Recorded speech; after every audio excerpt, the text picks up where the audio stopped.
Good afternoon six class शुभ मध्याह्नम। Six class हम अपना छठा चैप्टर पढ़ रहे थे अलिसह वालह, जिसमें हमने चैप्टर को पढ़ करके हमने इसका सारांश लिखा होगा, क्योंकि मैंने कल आपको इस पार्ट का क्या भेजा था, सारांश भेजा था, उसको आपने अपनी कॉपी में किया होगा। आज हम इसके करते हैं शब्दार्थ। इसके बाद सारांश के बाद आप करोगे शब्दार्थ, ठीक है। शब्दार्थ के बाद पहला जो क्वेश्चन है आपका वो है उच्चारणम कुरुत। को आपने कॉपी में नहीं करना है, सिर्फ इसी बुक में क्या करना है, उच्चारण करना है, बोलना सीखना है, ठीक है। पहला है स्वकार्य, स्वकार्यम, ठीक है। जन जनः, कंदुक कंदुकेन, जनजागरण जनजागरणाय, पक्षी पक्षिभिः, कपोतः कपोतान। इस प्रकार से हमें क्या करना है, शब्द को शुद्ध बोलने का अभ्यास करना है, अर्थात उच्चारण करना है, ठीक है। तो इसको हमने किताबी में क्या करना है, उच्चारण करना है, बोलना सीखना है।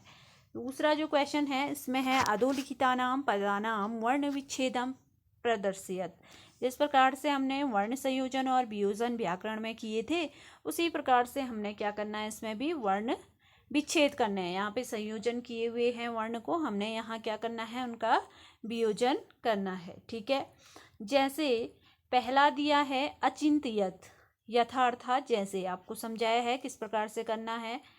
अ धन आएगा च, ठीक है। अ के बाद जो है वो क्या है, चौ है। चौ के बाद उच्चारण किसका है, ई का, अचिन, ठीक है। ई प्लस नौ, नौ जो आधा होता है वो पूरा नौ होकर के क्या हो जाता है, हलित हो जाता है ना। फिर तो, फिर प्लस ओ, ठीक है। तो के बाद उच्चारण लेते हैं तो क्या आता है, ओ, तो ओ।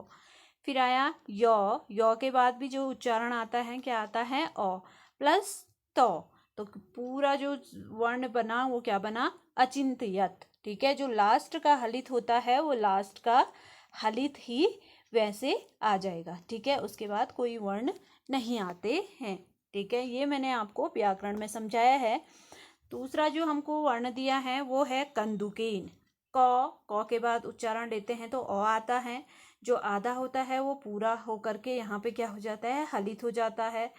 फिर कंदु, क है, कंदु, दू, इस पे ऊ की मात्रा है। नौ के बाद क्या है, दो है, दो पे क्या है, ऊ की मात्रा है, तो ऊ हमने यहाँ लिखना है। छोटी ऊ की मात्रा है तो छोटा ऊ क्या लिखना है यहाँ, है ना। फिर क है, क के बाद ए की मात्रा है, के, ए आ रहा है, ए की मात्रा है, कंदु के, नौ के बाद ओ उच्चारण, ठीक है, कंदुकेन। अगला है मकरंद, मौ के बाद उच्चारण ओ लेते हैं। ओ के बाद क है, क ओ, फिर उच्चारण ओ, फिर रो के बाद ओ, मकर, रो के बाद भी उच्चारण क्या आता है, ओ। फिर नौ है, आधा नौ है तो पूरा नौ होकर के यहाँ क्या हो जाता है, हलित हो जाता है, दो, मकरंद।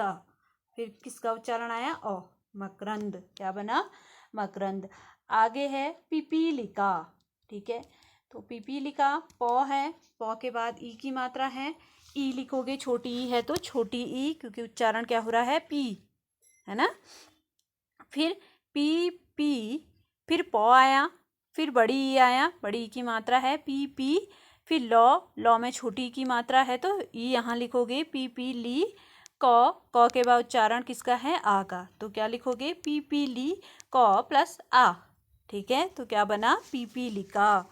अगला है पंडितस्य, तो यहाँ प के बाद उच्चारण ओ है, ण आधा है तो यहाँ पूरा हलित हो जाएगा। ण में ई क्या है, डॉ, फिर प्लस ई, पंडी, डी के बाद डॉ के बाद किस चीज़ की मात्रा लग रही है, छोटी ई की, पंडी। डी के बाद ई की मात्रा है तो यहाँ क्या लिखोगे आप, ई। फिर तो, फिर प्लस ओ, क्योंकि उच्चारण तो के बाद क्या निकल रहा है, ओ। फिर शौ, ठीक है, सौ क्या हो जाएगा, पूरा हलित हो जाएगा, क्योंकि यहाँ पे आधा है ना। फिर चौ, फिर प्लस ओ, पंडितस्य, ओ आ रहा है उच्चारण लास्ट में, तो ये क्या बना, पंडितस्य। इनको क्या करोगे आप, रफ कॉपी में हमेशा अभ्यास करोगे वर्ण विच्छेद और वर्ण संयोजन का, जो मैंने आपको व्याकरण में भी पहले भी समझाया है। ठीक है, दूसरा क्वेश्चन ये था आपका। तीसरा है आपका उचितम पदम चित्वा रिक्त स्थानम पूरयत। ठीक है, उचित पद को चुन करके रिक्त स्थान की पूर्ति कीजिए। ठीक है, पहला दिया है सौ डॉट डॉट कदापि न अकरोत। वह, तो सौ डॉट डॉट कदापि न अकरोत अर्थात वह स्व अर्थात होता है स्वकार्यम। यहाँ जो पहला आएगा वो आएगा स्वकार्यम। क्यों आएगा? क्योंकि वह अपना कार्य कभी नहीं करता था, है ना। आलसी जो बालक था वह अपना कार्य कभी नहीं करता था। तो स्वकार्यम कदापि न अकरोत्। ठीक है, यहाँ से हमने क्या लिया? पहले स्वकार्यम। ठीक है, सही शब्द क्या है यहाँ पे? स्वकार्यम। दूसरा अहम डॉट डॉट गच्छामि। तो अहम जन जागरणाय गच्छामि। ठीक है, कौवे ने क्या बोला था कि मैं कहाँ जा रहा हूँ? जन जागरण के लिए जा रहा हूँ। तो दूसरे में ये भरोगे जन जागरणाय। तीसरा है सह उद्याने कपोतान डॉट डॉट। ठीक है, उसने उद्यान में, बगीचे में कबूतर को देखा। अपश्यत अर्थात देखा। तो यहाँ तीसरे में क्या आ जाएगा? अपश्यत। ठीक है, अगला है चौथा त्वम डॉट डॉट सह क्रीड। त्वम लास्ट क्या बचा है? अप्रेण अर्थात उसको कहा गया कि तुम दूसरों के साथ खेलो। आलसी बालक को कहा गया है ना। तो ये थे हमारे रिक्त स्थान और वर्ण विच्छेद। अगला क्वेश्चन है इसमें, अगला क्वेश्चन है प्रश्नानाम उत्तराणि लिखत। ठीक है, प्रश्नों के उत्तर लिखिए। पहला क्वेश्चन पूछा है इसमें बालकः कीदृशः आसीत्। बालक कैसा था? तो बालक कैसा था? बालक आलसी था। तो यहाँ पे क्या आएगा? बालकः अलसः आसीत्। बालक क्या था? आलसी था। पूरा आंसर क्या जाएगा? बालकः अलसः आसीत्। दूसरा क्वेश्चन पूछा है इसमें बालकः कुत्र अगच्छत्। बालक कहाँ गया? तो बालकः उद्यानम अगच्छत् अर्थात बालक बगीचे में गया। तीसरा क्वेश्चन है शाखायाम सौ कम अपश्यत। शाखा में उसने क्या देखा? पश्यत अर्थात देखा। तो शाखा में क्या देखा उसने? शाखाया श एकम काकम अपश्यत। शाखा में उसने एक कौवे को देखा। देखा ना बालक ने। अगला क्वेश्चन है बालकः काकम किम अवदत्। बालक ने कौवे से क्या बोला? तो बालकः काकम अवदत्। बालक कौवे से बोला। क्या बोला? हे काक आगच्छ मया सह क्रीड। हे कौवे आओ मेरे साथ खेलो। ऐसे किसने कहा? कौवे ने बालक से कहा, है ना। अगला क्वेश्चन है कपोतः बालकम किम अवदत्। अब कबूतर ने बालक से क्या कहा? तो कपोतः बालकम अवदत् अधुना वयम भोजनाय क्षेत्रम गच्छामः। इस समय मैं भोजन के क्षेत्र में जा रहा हूँ। किसने कहा? कबूतर ने बालक से। लास्ट क्वेश्चन है बालकः अध्ययनम कृत्वा किम अभवत्। बालक अध्ययन करके क्या हुआ?